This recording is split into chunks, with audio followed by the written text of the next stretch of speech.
Circuit 42 would like to thank Pop Culture Paradise, Toy Anxiety, the Spawn Point Gamers Lounge, and Dragon's Lair San Antonio.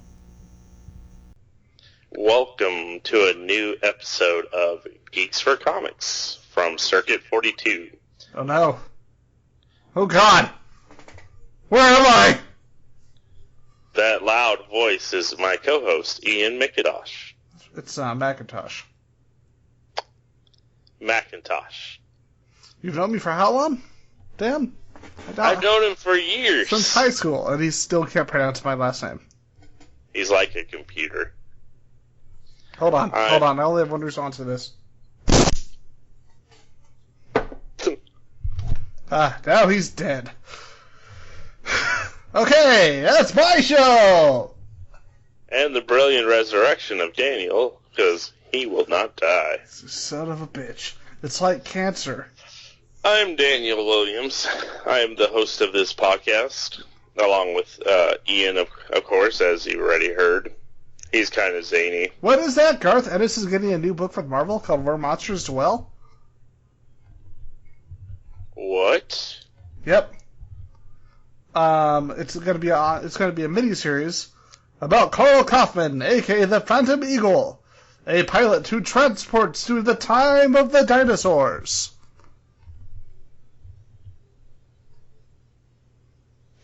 It's a World War II comic with dinosaurs by Garth Ennis, with Frank Cho doing the covers. Interesting. And here's the thing. Garth Ennis, contrary to what a lot of people believe, in my opinion, is a writer when he's given restrictions, like Mark Miller, he tends to be more creative. Because he doesn't rely as much as the usual Ennis tropes. And apparently this book is being rated Teen Plus.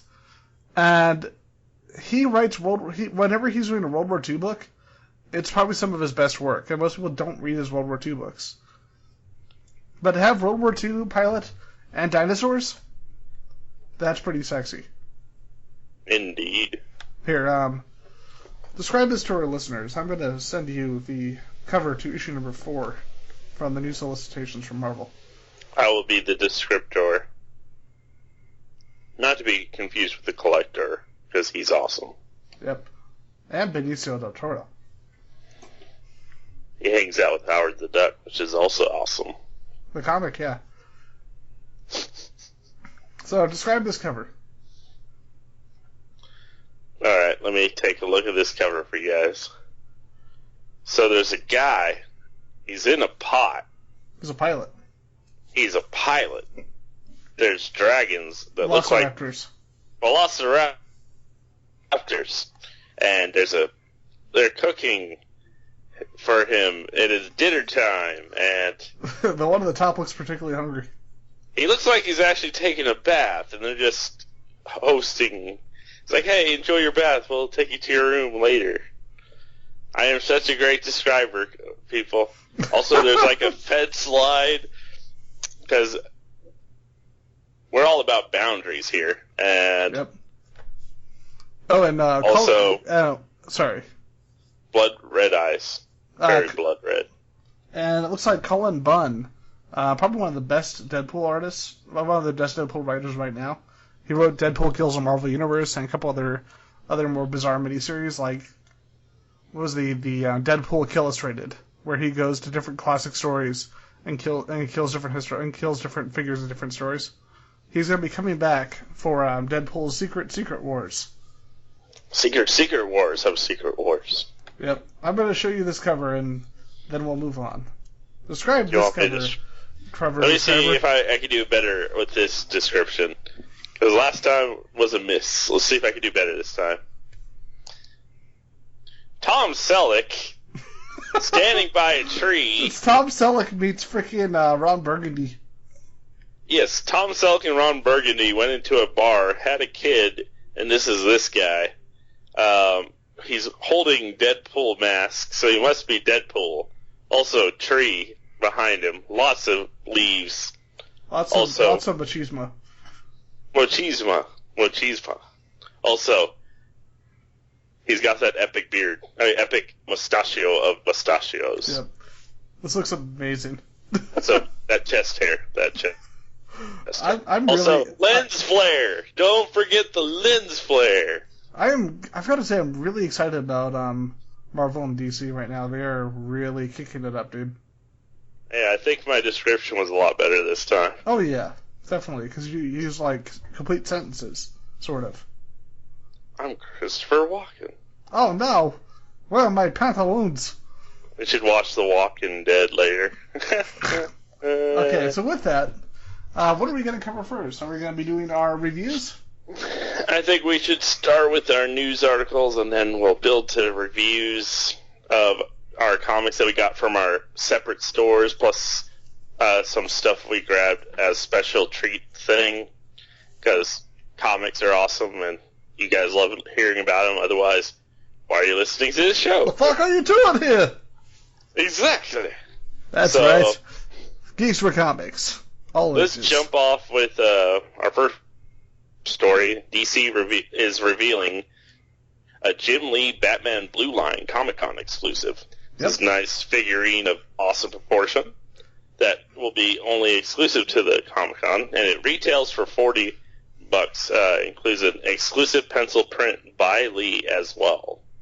Well, actually, it's going to be, they're going to have the $40 Blue Line figure, but they're going to have a limited amount of 50 of them that actually, no, they're going to be doing 150 sketches for the $300 premium edition. 50 of the sketches will feature Batman, 50 of them will feature the Joker, and 50 will feature Harley Quinn. And it's going to be 150 total with the included sketch. And the great thing about the figure, it literally looks like a 3D version of Jim Lee's Batman artwork. Yes. Also, you almost forgot the 6-inch plush Crypto that it comes with, which is part of the DC Super Pets line designed by Art Baltazar. That's a funny name. Oh, it doesn't come with it. It's additional. Oh, yeah, it is additional. Either way, this looks really cool. The Crypto plushie I could do with or without, to be honest.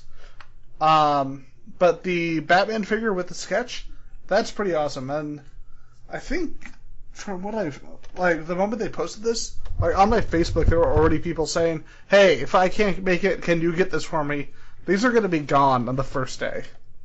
Yeah, I don't think if we could get to San Diego, I would love it. But I'm pretty sure even if we ask someone, fans, give them to us. We love you.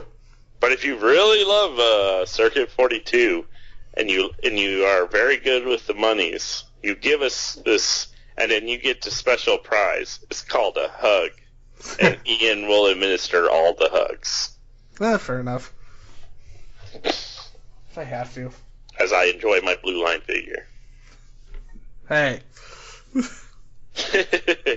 But yeah, that looks pretty awesome. I'm digging it. It sucks that we can't make it to Comic-Con this year, but possibly next year be pretty cool. Yep. See what they have in store for us. So I'm going to talk. The next thing I want to bring up was the recent announcement that Bryan Hitch is going to be doing JLA, or Justice League of America. Sorry, I've been going back and reading the Grant Morrison and Mark Waid Justice League, and back then they just called it JLA. How dare you? But for those who don't know, Bryan Hitch actually, his style that you see now, back in the day, he was not the greatest artist. But when he did JLA with Mark Waid, his current style really started to develop, really started to be introduced. And if you've ever read Ultimates of Mark Millar, you're familiar with his style. Or if you've checked out his work on Authority of Warren Ellis, you would have seen his work there. But, I don't know, did you know about Hitch's work before he came on the JLA? I knew a little bit about it, but I wasn't an avid reader or anything. Yeah, his work is amazing because it's just this perfect combination of over-the-top superhero action and also extremely realistic artwork. Yeah. I mean, I'm one of those people, I got out, I used to be an avid reader when I was younger, and then I got out because, I was an adult, and it was the typical, oh, you're an adult now, so you can't read comics. So I got back into comics more recently. Yes, for shame, I only got back in recently. So about 2012, which is around the same time New 52 and stuff was out. So while my collection has grown pretty quickly, I'm there's a lot of things I haven't gotten around to reading that most people would have read on a regular basis. Shun him! Shun! I have the master of shuns. Alright, so what's the next story, man? Next up is the Wreck-It Ralph and Big Hero 6 artists who will be enrolling in Gotham Academy. This is really freaking cool. Talk about it a little bit. Yeah, this artist is going to be doing some of the Gotham Academy issues going forward, and Gotham Academy is this great series that's DC just recently released back in October, and it just covers like a prestigious private school in Batman's hometown, and some of the characters that are actually in there are really fun to follow, as well as the fact that you get some cameos from some big characters as well throughout the series. The book, like, really, as far as just really creative artwork, like really creative cartooning artwork, it's just one of the best looking comics that they publish, and it's just really well written. Like, Becky Cloonan is just an awesome fit, and she's probably one of the few artists who just transitions into writing really easily. But I'm excited about this because one of the things you didn't mention, maybe a lot of the audience doesn't know, is that the artist who's coming onto this, I think it's Ming-J Helen Chen. I'm sorry if I butchered that. Was actually not like a comic artist or design artist, but one of the actual animators for Wreck-It Ralph and Big Hero 6. Like, she did a ton of the designer work, a lot of the storyboards, and this is going to be her transition into comic books. And I'm looking at the artwork, and the artwork is absolutely gorgeous. Like, it's a perfect fit for the book. It's just really clean, really detailed, but not too detailed. And the other big thing is that they're actually going to be bringing Damian Wayne into the student body and cast of the comic. Yeah, definitely pretty cool. All right, and with that, we'll move in. We've already covered a little bit of the Marvel solicitations, but I'm looking more and more at this, and it seems like the whole thing regarding the X-Men books, not like the X-Men books being canceled, etc., may really have just been a rumor or some kind of press hype, because I've seen a lot of Marvel comic books, a lot of X-Men comic books. I mean, and the one I'm particularly excited about is Age of Apocalypse. It's actually by one of the people we've had on here before, Fabian Nicieza, who's also working on Convergence as well for DC. And there's just a lot of really interesting stuff coming out. And I know we've said this before recently, but this is probably one of the best times to be just a comic fan. Doesn't matter what company you're going towards. Exactly. And, I mean, Marvel's got a lot of good stuff coming out. DC's got a lot of stuff coming out with and honestly, right now, they both have these huge events that are going pretty well for Convergence and, of course, Secret Wars. Yeah, the first issue of Secret Wars, I'll be talking about a little bit more later, but it was just really powerful. I was really, really happy with it. And you know me, I was not ready to enjoy that book. Yeah, you were not at all. You were like, oh, really? No. But yeah, since we're on the subject of like Convergence, Secret Wars, I can some quick news as well. DC Comics, all the comic characters of old that are coming into Convergence are actually going to survive it. There's actually they actually are talking about. They were talking to writer Jeff King that stated every character will now be available to storytellers. We won't see them all right away, but we will have the opportunity to bring them together again. So, if you're very fond of these classic characters that are not part of the current canon, or at least were considered not part of the current canon, not to worry. Convergence pretty much made everything canon again. And yeah, everything, like pre-crisis, post-crisis, Crisis of Infinite Earths, Infinite Crisis, Final Crisis, stuff like that as well. All that's canon, Flashpoint, etc. So it's going to be very interesting seeing these characters show up on a regular basis. Maybe not like all the time, but being optional for some of these books that are coming out after Convergence ends next month. Exactly. This is just, I'm really excited, man. I mean, New 52 was an interesting idea. and like you said, it got much, much better as it went. But I really think this is the best way to go about it. You know? Yeah. I mean, I still would prefer it's the old school universe, but, you know, we don't want to completely ignore the fans of what's been going on. I think DC's New 52 initially, with the fact that they were trying to do a reboot for new fans, as we've seen in the past, it's hit and miss for the most part for, like, both companies. But, I mean, at first, yeah, New 52 was not well received. But then, like, within a year and a half to 2 year mark, they really started getting into their stride, and it's been an uphill from there. I mean, not everything's been perfect, and, you know, any company, nothing really is. But they've definitely come a long way from the beginning of the New 52 back in 2011. Yeah. You know, I want to bring up a story regarding Marvel with the cover of Inferno #1 and them choosing to censor the cover. Mm-hmm. You know me, I'm very much, I generally, with a lot of this stuff, I tend to side with, I tend to say, you know, let's open up the audience as much as possible. But this is kind of silly. Have you seen this? Check this out. So, with Inferno #1, based off the X-Men Inferno storyline, they've chosen to alter the costume and alter the cover of Inferno #1 for Madeline Pryor, the Goblin Queen's costume. Mm-hmm. And with the previous costume, there was quite a bit of underboob on that costume. And they alter it on the cover. They add more to the costume. They cover more skin in the picture. But if you go back and look at, like, X-Men Inferno from back in the 1980s, when we were supposedly, you know, there was supposedly more censorship, look at that costume. Yeah. That is a much more revealing costume. And it's kind of silly that if this is supposed to be set within that same universe, why are they going to censor it? Why are they going to change Why are they going to change the costume? I don't know. It just screams like the same situation that happened with the one cover for the Batgirl. There's a big difference there, though. I mean, with for that, I can completely understand, because a lot of people complained about that.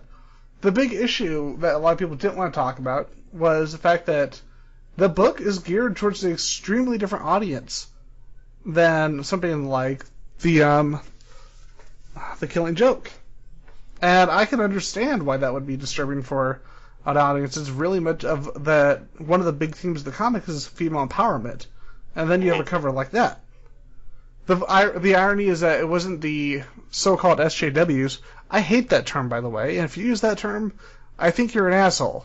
Sorry, but just my opinion, not representing the show. But yeah, but in regards to that, it wasn't.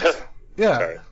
It wasn't actually the so-called SJWs who had issue with the cover and made a fuss about it to get the cover pulled. It was actually the people that were threatening them and harassing them over it before they had even had a chance to complain about the cover or say anything. And that was the reason that it was pulled, because there was already so much vitriol harassment going on that the artist himself said, you know what, I'm going to pull the cover. That wasn't censorship. That was literally the artist making a personal decision. Yeah, I get that. Yeah. What's your opinion on this? I don't know. Because it's definitely a different situation.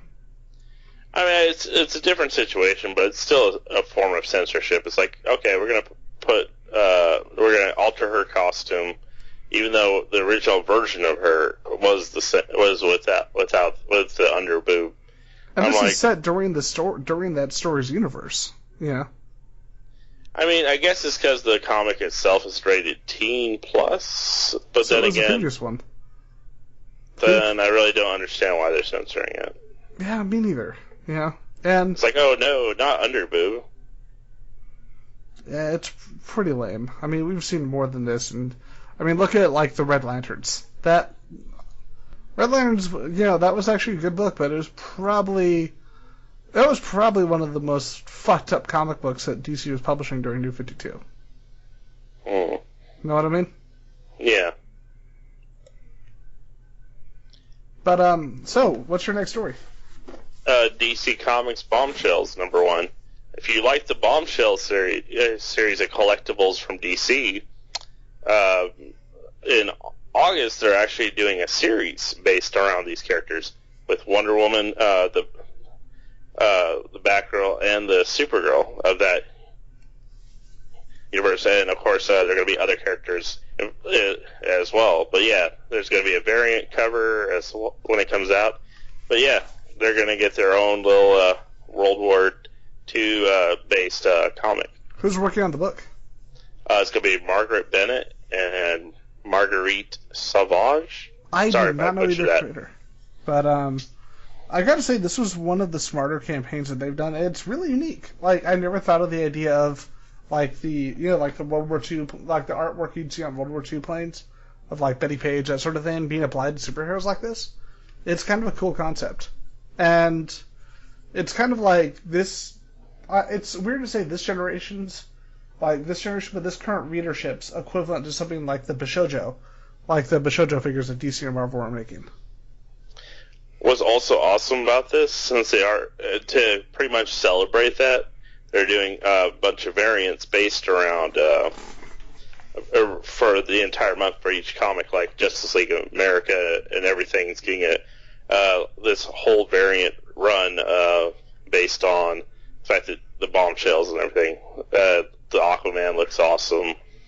But yeah, it's kind of cool that they're kind of celebrating these characters and bringing them into the comic form, since they were just collectibles at first. Definitely want to see what they'll be able to do with it. I'll probably at least pick up the first issue to see what I think. All right, and with that, I'm going to talk about the news story regarding everybody's favorite comic book creator, Rob Liefeld. So, I'm not going to lie. Liefeld's work, totally cheesy. But his totally cheesy real name, Rob's a nice guy. Like, I've talked to Rob on several occasions. But I love his extreme work because it's so over the top and so silly that it's pretty much a guilty pleasure. Because, like, these are the most violent, insane comics ever. And it almost feels like they're doing it on purpose, you know what I mean? Like, this complete just bananas. And now he's saying that he's going to be doing more extreme, raunchier works. The fact that he's calling it an extreme relaunch, like, in my opinion, I don't know about you, but it kind of screams that, it kind of screams a bit of self-awareness. So does it mean we're going to get Captain America just again? Yeah, this doesn't look anywhere near that exaggerated. And the funny thing is, like, I actually got to talk to him about that, and he just came out straight away and he said, you know what?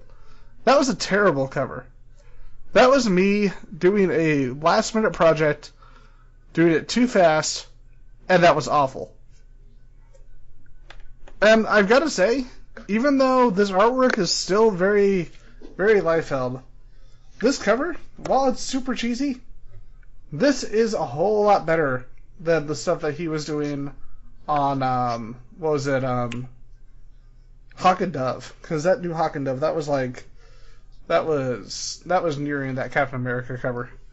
Remember his original Hawk and Dove? It was so good. Yeah.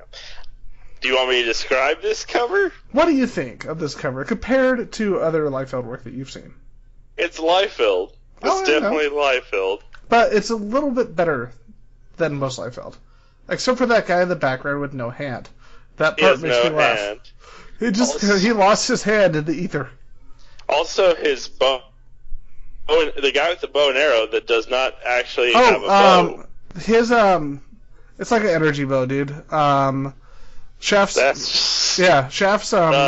and arrow never had a string. It's like some kind of energy. Hey, look, it's Wolverine. Oh, no. That's the original character. Hey, guys, let me set a scene for you. So, Wolverine's crazy brother, Crazy Steve, who's also somehow related to Batman. No, this is Crazy Tim. This is Crazy Tim. Yeah, Crazy Tim, who we all swear is not Wolverine. Oh, he's totally not Wolverine. Exactly like well, dude, Wolverine. He doesn't have claws on his fists or on his hands. Meanwhile, next to Wolverine is Deathstroke mixed with Deadpool. Deathpool. Meanwhile, we got... No, dude, we have to come up with a 90s action movie title for him. Bloodsport. There you go. Oh, wait, there already is an Image comic called Bloodsport. Yeah. And then above him is a troll doll with a gun. Oh, Blood Wolf, dude, that's his Lobo ripoff. Oh yeah, the Lobo ripoff that looks like a troll doll. Well, it's kind of great because in Darker Image back in the day, like, you actually see Blood Wolf walk by Lobo. And it's like, really? Like, at least with that, credit to the guy, you know, he's not, it's not like he's saying, oh, it's my original character. He has to actually walk by Lobo in a comic book, in like, his first appearance. And then next to him is Hawkeye with an energy bow, from what I've been... Well, dude, it's Rob Liefeld's 8-inch shaft. Oh, by the way, no, okay, there's a story to that, actually. There, back in the 90s, they were doing a lot of Image figures from, like, Wildcats, you know, Blood, Spawn, all this. And when he was doing the Awesome Entertainment days, they made, you know, the standard 8-inch action figures. But the problem is, it reads Rob Liefeld's 8-inch shaft. And here's the thing, like, you ask Rob about that now, and he'll make jokes, he'll laugh his ass off, like, he'll tell you, yeah, it was an accident, but it was a really funny accident. But anyway, above Hawkeye, Iron Giant, dude. No, not Iron Giant. We have Ultron, just chilling there. He's like, "Hi guys, I'm Ultron." Also, Angry Giant. There you go. And then their kneecaps look like they're about to collapse because not sure how they're being supported with that joint. I hope this is. I don't think this is a complete cover because this looks like something they did for production artwork. This is Liefeld, man. Come on now. Okay, that could be a complete cover. Rob, we love you, man, but we love the cheese. Well, if you're listening, Rob, you're awesome, but those kneecaps. Dude, did I ever tell you? Like, this is before Jimmy J started doing the awesome conventions. He would just do variant covers. He would just sell variants at his tables. And he worked with Rob. They did a lot of projects together. And I was at San Diego, and I come up behind him, I sneak up, and I say, "Man, that Rob Liefeld can't draw feet." And Jimmy J just turns around with this look and says, like that look that just says, "You motherfucker." And then he sees who I am, and he just starts laughing his ass off. Nice. But my favorite on this cover is the guy the man or woman who clearly cannot see because of that helmet, and also has no hand. Like, his hand or her hand has disappeared into the ether. I saw the handless. I didn't even see the handless person in this bottom right because he is completely overshadowed by the giant fucking guns. Yep. No, I got this. She's part of his belt pouch. Because clearly she has no body. She's just attached to his belt pouch. The funny thing is, like, you look at the artwork there on the cover, and then you look at the artwork on the interiors, and by the way, Rob, we love you, man. Please draw backgrounds. There's no backgrounds to be had. Because look at this. Like, you look at the interior page here, and it clearly looks so much better than the cover. Like, you still got that weird, like, overly muscle-bound Liefeld character, but look at the actual, like, the way he's drawn is so much better than the cover. Let me set the scene. Deadstroke is dripping blood. No, it's Deathpool. Deathpool, Deadstroke, whatever. Anyway, it's dripping blood on the carpet, which really ruins carpet unless you have the right cleaning materials. Also runs into some white ninjas who are all just standing around him for some reason. And then he pulls out his knives and kills them. It's like, were they just having a meeting and then the meeting just didn't go well, or were they just all just striking punch and suddenly he's like, "This is my party." But in all fairness, like, the way he's drawn in this, so much better than the cover, isn't it? Yeah. He still has the joint issues. Yeah, but I'm saying overall, it looks a whole lot better. And his stomach looks like somebody like I don't get Rob's stomachs. It's just weird. It's like, look at that stomach. It looks like someone just socked him in the stomach and they left him permanent imprint. Although, dude, okay, this cover right here was done as a tribute to the New Mutants 98 cover, which is still one of the silliest covers of all time. Mm-hmm. And Liefeld was doing this as a tribute/riff on his own cover. But this is still a very funny cover.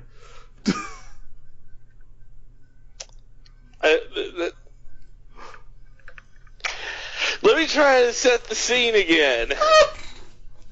So, Troll Guy got a bigger wig this time. Blood Wolf. Blood Wolf, I mean Lobo, whatever you want to call him. Oh, wait, okay, so we were calling him Deathpool, but apparently he is Bloodstrike. Oh, Bloodstrike. Well, anyway, Bloodstrike / Bloodpool, Deathpool, whatever the fuck, has this giant, massive cannon of a gun. It's not really that giant. It just looks like he's holding a pipe with a handle. Yeah. Next to him is some guy. Oh, dude, what about that giant fuck-off knife? The guy has no eyeballs to the left. Oh, yeah, I just noticed the knife. Yeah. Fucking huge-ass knife that's so big. That's a goddamn punching dagger. Yeah, that's a huge fucking punching dagger. Next to him is some guy with no eyelids. I'm guessing he's supposed to be psychic, and he has a skull on his head. Well, he's the Vision Sure. It's like the Vision of the Punisher. What's up, Vision? How you doing? No, it's Vision Sure. It's Vision and Punisher. Next to him is Gambit. It looks like Gambit, but with like a red... Oh, no, that's Shaft. Dude, that's Rob Liefeld's Aiden Shaft. Oh, yeah. Aiden Shaft, sorry. Hawkeye, whatever. Next to him is Dove, I'm guessing. No, dude, that looks like a mixture of Dove, Hawk, and Dove, so we're just going to call it Huv. Huv. So, and then some guy is screaming for some reason. Bill! He's probably looking at somebody's testicles, or looking at the size of that gun and be like, I want some of that. Although, credit to Rob. Check out the feet. There's kneecaps. I know, but those... That chick has kneecaps, but nobody else does. No, look at fucking Deadstroke, whatever. Look, he still has no kneecaps. His kneecaps aren't connected correctly. The weird thing is he has kneecaps. They're really, really skinny and, like, kind of weird. It's sad that the troll doll looks like he has normal fucking legs. Yeah, Blood Wolf looks fucking fine here, man. That's the funny thing. Yeah, Troll Doll looks fine. Other dude's still missing his kneecaps. That is the one weird thing. Like, when Rob is drawing somebody straight up, like saying straight up, they don't have kneecaps. I don't get it. Because, like, honestly, besides the weird faces, this cover really doesn't look that bad. And then the chick that actually has kneecaps looks like an ICP reject, or she's Harley Quinn ripoff. She's a fucking juggalette. Well, actually, she's Vogue, dude. I can't believe I remember her fucking name.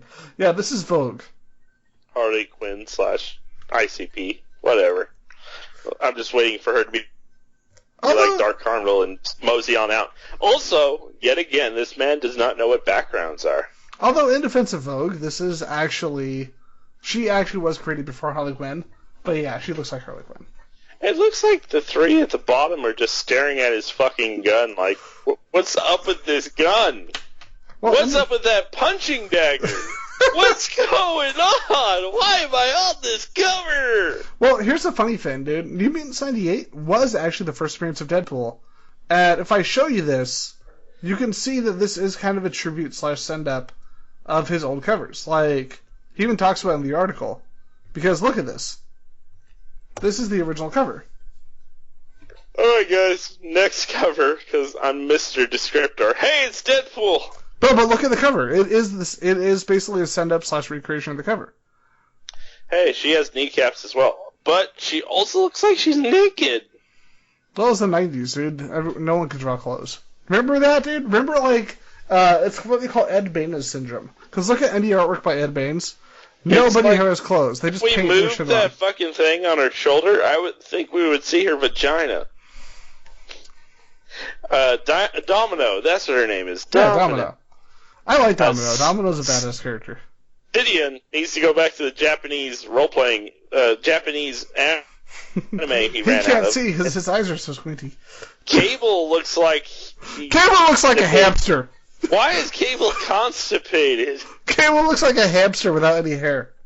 Meanwhile, the other three are still looking at his fucking crotch gun again. Because crotch gun. Dude, that gun just looks like a dildo with a handle. And that guy... I guess that was supposed to be sunglasses, but his sunglasses look like they look more like black red eyes. And if it was sunglasses, why do the sunglasses seem to go on forever on the right side? So the one thing I will tell you, the reason the inking on this is so much stronger than a lot of the other stuff at the time, this is actually inked by Tom McFarlane, and it actually helped a lot. That it made me kind of wish, like, I'm glad McFarlane's successful. But McFarlane is a really damn good inker. So, we all need to thank Liefeld for Deadpool, but we also got to be like, I'm glad this early rendition of Deadpool did not become the final Deadpool. Because no kneecaps. Somebody keeps saying that. Yep. No fucking kneecaps! But like I said, like, you can obviously recognize that that cover was meant to be kind of a tribute/parody of his previous cover. Yeah, the one that does not have any background. Wait, no, it has a background. It has sketches of, like, scratches of boxes. He made boxes. He made the Xbox. But seriously, Cable looks like a hamster. He does. Like, that was a weird thing. Like, Rob finally has got away from that. But back in the day, whenever anyone was badass, they just became a hamster with no hair. Also, the man can't draw feet as well. He's gotten a lot better on that. Credit to the guy. He's gotten a whole lot better on that. Alright. That was fun, but let's move on to something else. Okay, so let's move on to the DC solicitations. Before we do solicitations, let's cover bad, and then you can go into good. Because bad is Jaden Smith is confirmed as Static Shock. Oh my god. By Tyler James Williams. I have very mixed feelings on this. You know why? Because we all hate Jaden Smith for After Earth, right? We hate him for others, the Kung Fu movie as well. Did you ever actually watch it? No. He was actually really fucking good at that movie. Like, really good.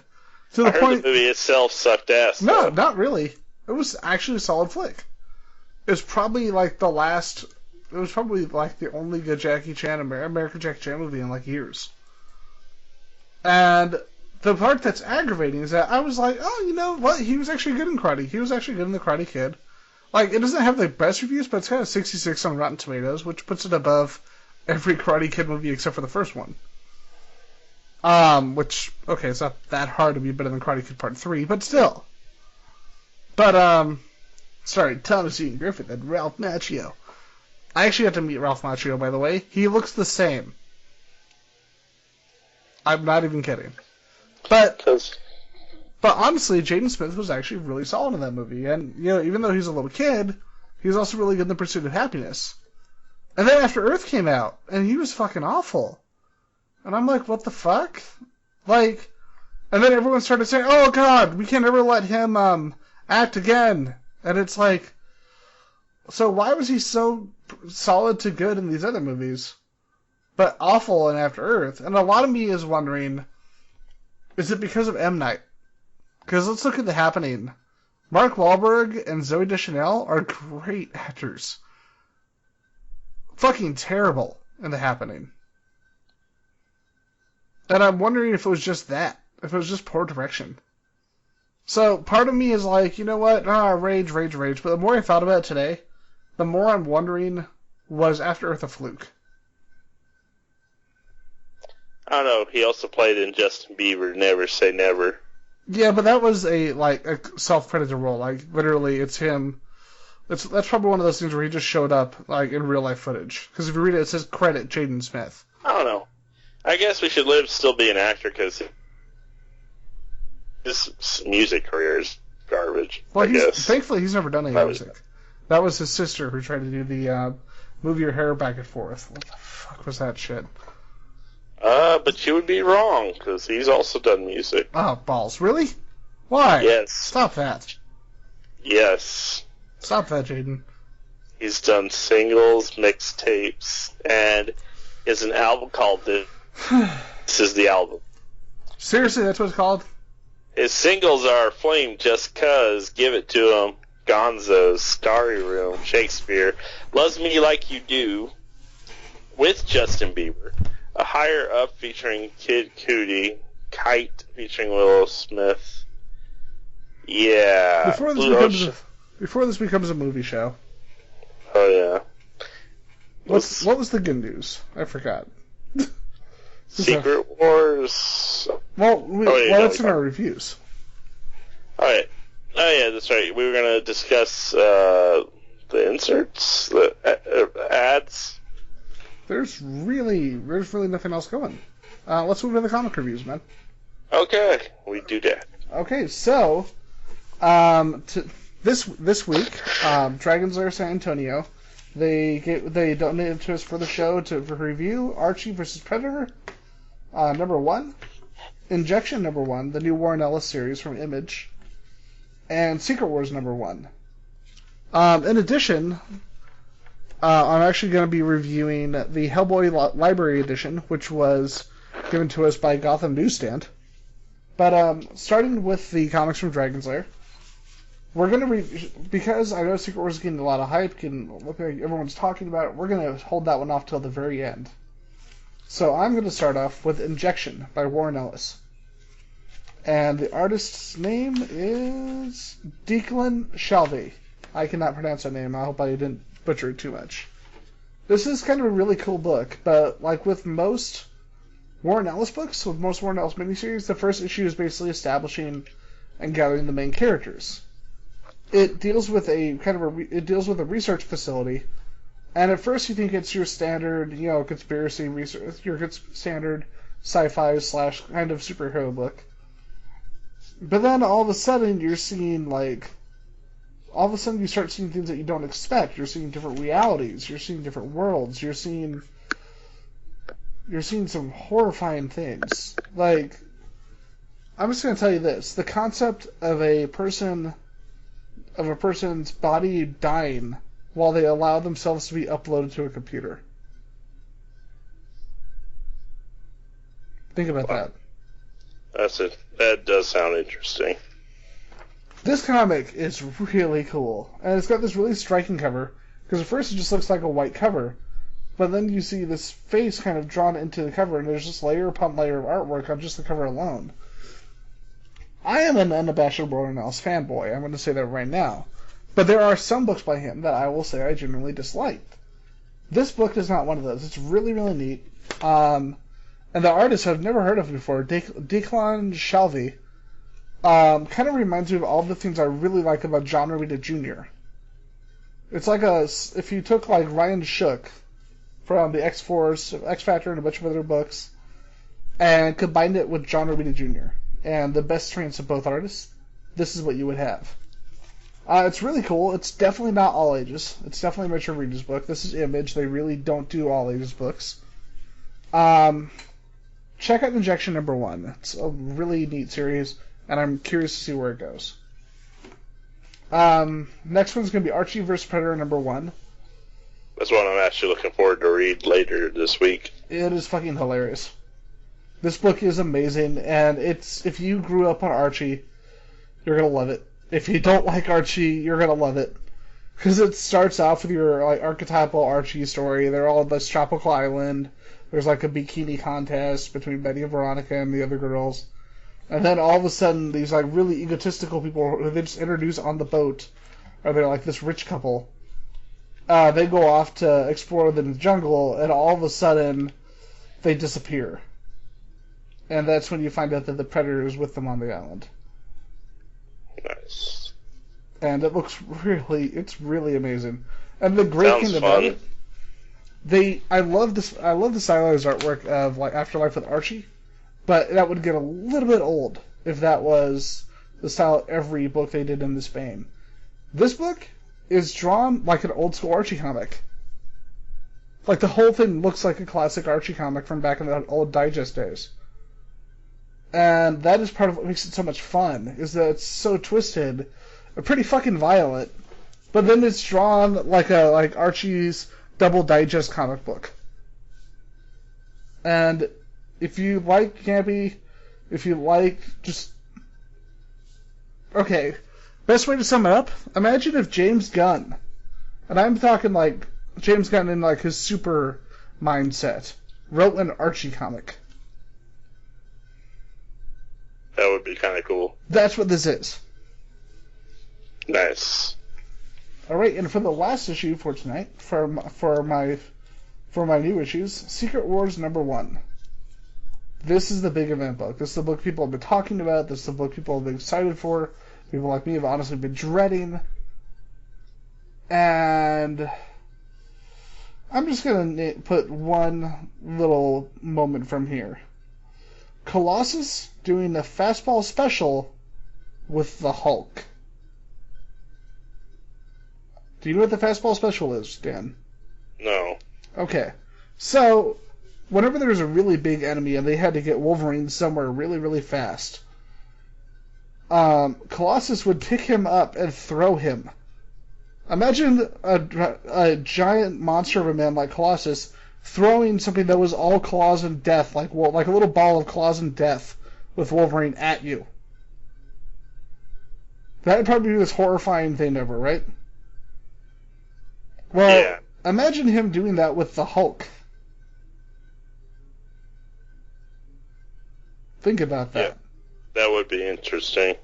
This book is really, really interesting. It actually keeps you guessing. At one point, I thought they were going to go back on it. I really did. I thought this was going to be a ploy, and I thought they were going to go back on it. But it's not. And it's really sad. Like, this is a really emotional comic book. And the ending I did not expect. Like, I expected part of the ending, but I didn't expect the rest of it. And I really want to read the second issue. Usually I don't talk to my family about, comics. I called up my mom and talked to her about this book, because it was that well done. Nice. I'm excited. I'm legitimately excited about the series and where it goes. Oh, and you've got a great creative team. You got Jonathan Hickman, and then Esad Rabik, who's one of my favorite artists. He first got my attention on a Thor comic he did. It was a fully painted Thor comic, focusing more on Loki than on Thor, before Loki became this big thing because of the Marvel movies. And I'm just really happy to have checked this out. And so for the last thing for me tonight, before I throw it to you, the Hellboy Library Edition. For those who don't know what a Library Edition is, it's a giant-sized hardbound comic, but it's got a that kind of felt binding, like the kind of felt covers. Mm-hmm. It's like that, and it's got sewn binding. It's got really thick paper, really high. It's high gloss, but not too high gloss. And the reproduction of the artwork is just absolutely perfect. Imagine Mike Mignola's Hellboy work on the highest quality paper you can get. That would be interesting. Do I really have to tell you why I'm recommending this book? No. Oh, and the best thing about it, I got it for a little bit less. I got it from Gotham Newsstand, and I got it for a bit of a discount. It's normally a $50 book. I got it for $35. But $50 book for 2 to 3 stories per volume on oversized, high-quality hardback with felt covers and sewn binding. That's affordable. I mean, what do you think? I think that's a really good price for something like that. That's a pretty good deal. And that's what I like about Dark Horse. When they put their really high-end releases, they don't overcharge the shit out of it. Image has been very much the same way. Marvel and DC right now, their hardcovers are way too expensive. It's getting a little bit silly. Yeah. I think they realized, though, after Avengers vs. X-Men and Dark Phoenix saga, how poor a decision that was. But then again, at least with Avengers vs. X-Men, that thing was an omnibus. It was the size of an omnibus. And I can understand why that was $75, because it was omnibus. But for the Dark Phoenix saga, no, that made no sense to charge that much for the hardback. Yeah. Alright, so moving on to you. Alright, I have 2 books that I'm reviewing. These are actually graphic novels, comic books, whatever you want to call them. I'm not the picky kind of person who's you have to call them one thing or another. But yeah, these are graphic novels. Your name isn't Bosch Zadley. See what you did there. But we're going to start with... I got Sorry, 2 Bosch. books. The first one I'll be talking about is the Manhattan Projects. And yes, that's Projects with an S. It's not with a T. It's Which is Volume actually 1. by the writer of Secret Wars. Yeah. Which is Hickman and Patera actually are working on that one. Patera I'm not very familiar with, but the artwork in here is amazing, so good stuff. And then the other book that I'm reviewing, since I saw that Lucifer's coming out this fall as a TV show, I figured I'd get into Sandman finally. So I grabbed all 4 issues, all 4 graphic novels of Lucifer, and the first 2 volumes of Sandman to get me started, to get me into the world of the dreamscape and everything. The dreamscape, man. It's all about that dreamscape. How much LSD can I LSD? But first I'm going to cover the Manhattan Projects. The Manhattan Projects is, think World War II, when the whole Manhattan Project, except think the Manhattan Project, where they're making atomic bombs, and think that atomic bomb project was just a ruse? A front for several other wacky science-based projects that they're working on the side. The back of the book actually states science, period, bad, period. It's a fun book. Like, you have, there's Oppenheimer, Einstein, and a couple other fun characters.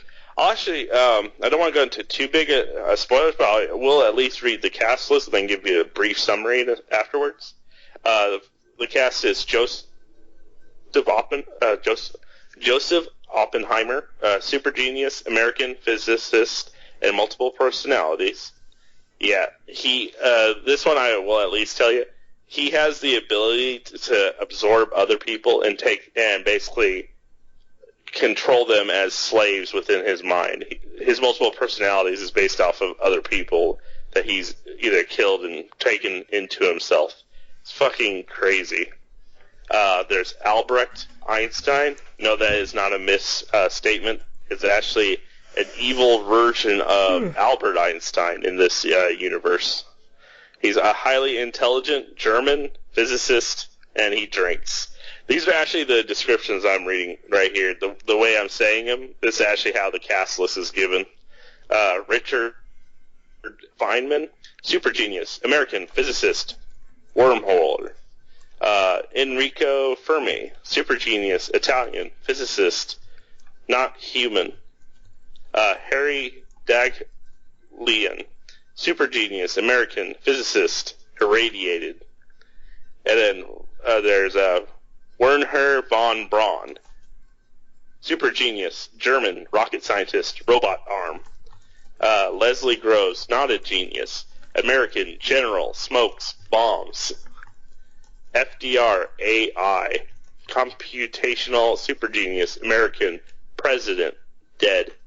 And then Harry S. Truman, not a genius, American president, Freemason. And that's just the cast list. But yeah, it's off the wall. They like the initial comic.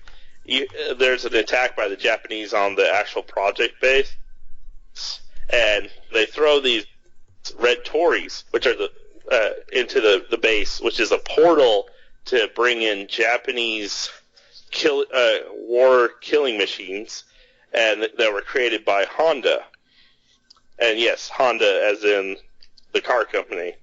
And basically, with that, they send these machines through, and it even states like the war machines are like 12 miles per gallon, and they get like 1 gallon of gas. It's a 1 gallon engine, and kind of like a car kind of reference. There's like aliens, alternate realities. It's fun, and honestly, this was definitely, like, as soon as I started reading it, I went through the entire book in one setting. It was that amusing. This is a blast. I'm actually going to pick up the remaining volumes, and actually, there's now a new ongoing series from about the Manhattan Project. That's actually a monthly issue. It's called, let me pull that up real quick.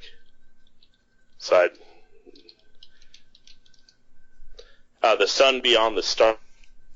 It's actually started in March. There's like 3 issues out right now, which is a continuation of the first 5 volumes. Because there's like 25 issues in the original series, and this is like the new series is a reimagining of that series that's going on right now. So definitely worth the pickup. It's like $14.99 for this, and American Heroes is where I got this from. Definitely a great story, and definitely worth checking out if you're in the clean area. But that's the Manhattan Projects. Next up is, of course, the Sandman. Don't really have to say much about that as far as like backstory. I think everyone knows about Sandman. That's big into comics anyway. It's kind of like those staples like The Dark Knight Returns, Watchmen, V for Vendetta, etc. Sandman with Neil Gaiman.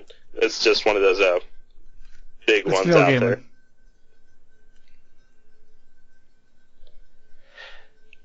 Neil Gaiman.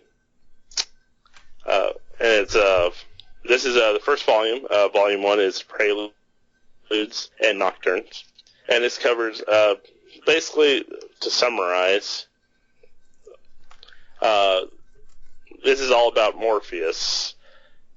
He is basically the controller of dreams for people, and he gets captured by this dark magician group, and he's like captured for over 70 years. When he finally gets free, he's super weak, and he has to basically recollect his tools. After speaking with the Fates, he's on a quest to do. That's pretty much the majority of the book, is him trying to regain his abilities and powers. And he runs into a lot of DC characters along the way.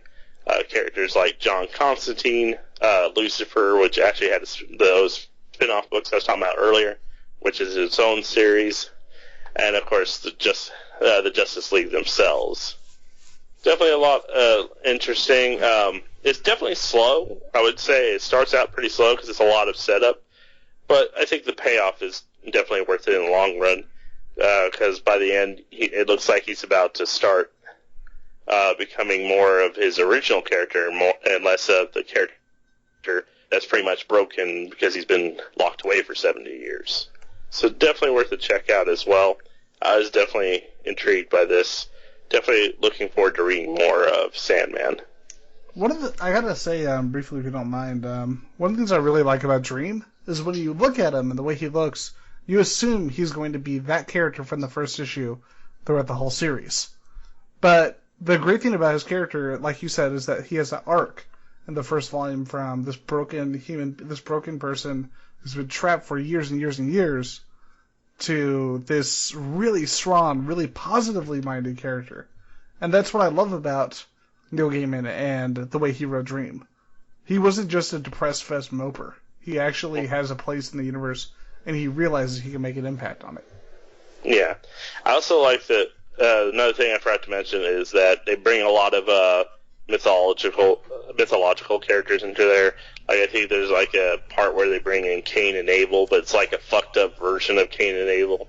That's very interesting into the story as well.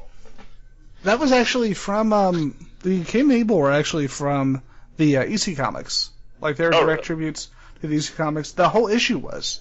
And if you look at the Three Witches, they're the Three Witches from the EC Comics, or the old EC Horror Comics.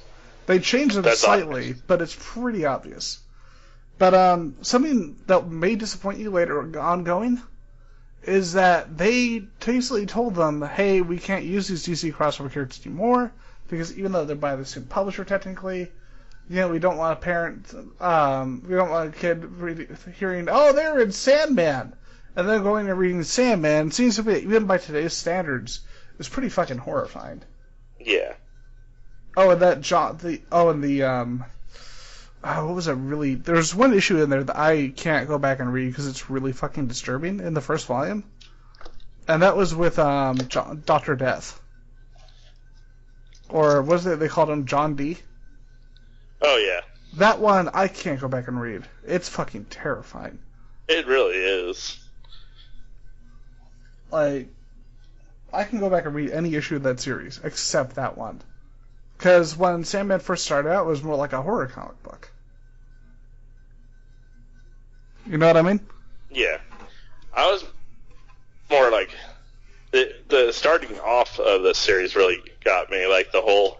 All these kids are pretty much locked in limbo. Oh, yeah. It's so cool. And then they, like, suddenly drop, like, at one point, this chick got raped, had a kid that she never was aware of because she was in dreamland. But later on in this same issue, they mentioned, I dreamed I had a child. I'm like, where's my child at? And I'm just like, that's kind of fucked up. I know, that scene is just disturbing. Yeah. I'm kind of glad that they like to dance those boundaries to get you really engaged at the same time. It gets you to get a strong reaction from the story. Exactly. They this was like they had mature readers books before, but this is the first time they had a mature readers line, and they really went for it. Yeah. From what I read, because there was actually an intro in the book. Apparently, Sandman was like one of the first Vertigo series. Like, it's one of the launching titles of Vertigo. Yeah. Because they were like, they needed books like this that they could release that didn't have to be dance the DC line that most books do, because they were trying to do a more adult, provocative type book. In many ways, Swamp Thing was kind of the beginning of this, and they even introduced John Constantine in Swamp Thing. Oh, yeah. And seeing John Constantine in there was actually very welcome as well. Oh, yeah. And then Lucifer was actually interesting as well in there. And it's like, making me definitely look forward to reading that, as well as more of the Sandman as I continue. I think there's like 12 volumes altogether, they were saying. I think it's 10, but I can't remember. Oh, yeah, wait, it's 10, plus they have the additional volumes, like minis and one-offs. But, minis and one-offs, yeah. But the thing I like about Sandman, sorry to talk about this is like one of my favorite series, is just the amount of charisma that he brings to these characters that we should hate. Like, we kind of like Lucifer, you know? Yeah. And we, at the same time, we see why he's horrible, and we see what he creates, but, I love the... Oh, what was the line? There's a line in there that basically says that what makes hell truly hell was it the absence of God? Yeah. And it's such a cool way to sum it up. Pretty much. And, I mean, and this is just me getting into it, because I saw a trailer for the TV show, which got me interested in the Lucifer character, which got me into Sandman. And reading about Lucifer and Sandman's I'm glad I picked up all 4 volumes of Sandman. Oh, yeah. By the way, the woman that he meets... Lucifer within Sandman. Oh, yeah, my carry on Sandman on Lucifer is amazing. I actually want to try to get in contact with him and see if we can bring him on the show. Yeah. Now, I know there are going to be some hardcore people that are like, why didn't you just pay $150 for the volumes that are in hardcover? Because that's a lot of money for a hardcover. For a book you haven't read before. I mean, yeah, Neil Gaiman is an amazing writer, but, you don't jump it. The hardbacks I own are from the books that either I know about their iconic status ahead of time, and I've already have kind of fascination with them, or series that I've already read before, and I'm kind of maybe upgrading, or I never got to pick up in the first place. Yeah. Sounds like I'm going to get my feet wet. I'm going to get the soft covers, because $150 is a lot to throw into a series that you may or may not enjoy due to the style. I mean, granted, I enjoy it, but I'm still going to get the soft covers, mainly because I just don't want to throw out $150 on one book. Well, it'd be $300 altogether because it's 2 volumes, so you get the idea. Exactly. One thing we have to touch on before we bring the show to a close, the recent interview with Michael B. Jordan, his response to the criticism of his casting as Human Torch. Mm-hmm. Have you read this? Oh, yeah. Yeah, I read about that. Yeah, he was I can't believe people are complaining about this, because this is a very, very mature response. It's like, wait, black guy as a member of the Fantastic Four? But then Shenanigans! But then you read it, and it's like, you know what? Makes perfect fucking sense. And I like that he didn't Yeah, well, I like that he didn't make an ass of himself, but the thing about Michael B. Jordan, if you've seen interviews with him, if you've seen the work he's done, he's really eloquent. He's very mature. He's really damn smart. And I think, for anyone who didn't know about him before, they can see it here, Yeah. And I really have no reason to disagree with him at this point. I mean, I'm still kind of hot and cold on the movie, but Michael B. Jordan's a great fucking actor. And I remember I said the first time out, he's the best actor in the movie, and he's the only one anyone's complaining about. Of course. Because it's like, oh, you went against the staple. I'm like, come on, people. I know one of our previous hosts, who's no longer at the site, would get mad at me for this, but do you remember the time that I actually made someone unlike us on Facebook? Because when he when he started saying, oh, I like the casting of the character, I asked him why. Do you not think he's a good actor? And he said, well, it's not that. I just don't like the casting of the character. Why is that? And is it just, do you think he's not particularly strong? Do you want to cast another actor? Why? And he got mad. Because I knew exactly the reason. And you know exactly the reason. And he fucking left the page. And he insulted us before he left. Of course. But sometimes you're going to get those kind of people, and you just got to brush them off and keep on going.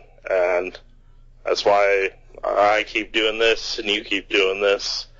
Because while there are people that have very different opinions on, a lot of things, we're not saying you're not open to your opinion.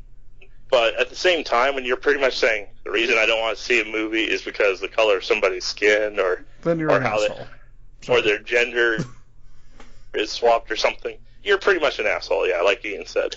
And it's like, honestly, yes, it is a different variation of the same character, but as long as they respect the original story, who cares?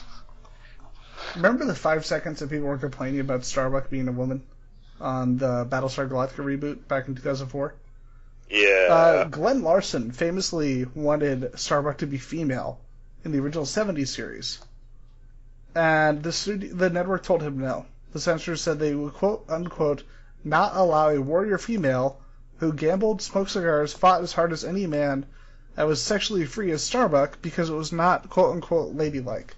So this was the studio's modern take on basically going, hey, we fucked up. Let's do this the right way. I got to meet the actor. I actually got to meet Richard Hatch, from the original, I believe Richard Hatch played Starbuck, right? Am I wrong? I think it is. I'd have to check.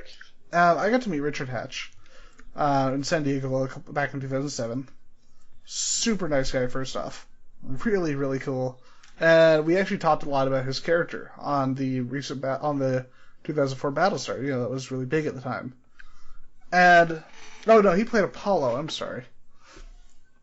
But he actually really liked it. And then I got to meet Herbert Jefferson, the actor who played Boomer, who went off on a rant and said, "That show is horrible. They made me a woman," and all this bullshit. And it's like, really?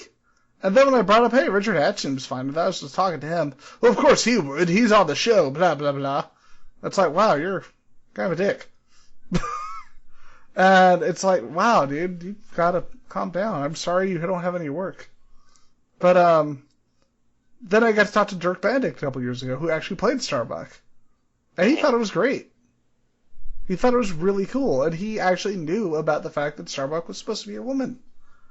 And he thought it was really... He liked the fact that they were finally able to do that. So, the moral of this story, Herbert Jefferson Jr. is an asshole. Sounds about right. Now we know. And knowing it's half the battle? Battlestar! Joe G.I.? Or G.I. So? We have completely fallen off comic books. So why don't we bring the show to a close for tonight? If you haven't listened to our show before, sometimes we do go on tangents off topic. This is one of the few times we're aware of it. It's pretty impressive. But at the same time, things need to be said. Things happen. happen. Also potatoes. And be honest, that's why you're here. Yes. Because we all have these moments where it's like, we're discussing something else, and then suddenly it's like, BAM! It's like, BAM! Herbert Jefferson's a dick! Yup. Probably a good time to push toward the door. Go read the comic books, then it's good. We wrap up the show now. So, with that, wrap up the show. So, this has been another episode of Geeks4Comics with Circuit 42. I am Daniel Williams. Joining me tonight was Ian McIntosh. Yes, Ian McIntosh. Like the computer people. Less like the computer and more like the Apple. Uh-oh. Do. And if you like what you watch, check out our Facebook, also our YouTube channel, also our website, which is currently being updated at the moment, but it will be hopefully up and running by the time this podcast goes up. And remember to support your local comic book store. And if you're in the San Antonio area, make sure to stop by Dragon's Lair Comics and Gotham City Comics. And if they're over in Lampasas, where should they stop by? If they're in this area, or Colleen area, they should definitely check out American Heroes Comics and Games. After that, they should give us candy. And candy, because candy is awesome. Fuck yeah, that's great for your teeth. Plug! Now give us some candy. All right. And with that, we're coming to a close. Thanks for tuning in. And good night, everybody. We'll see you next time. Here at Geeks4Comics. Comics for Geeks.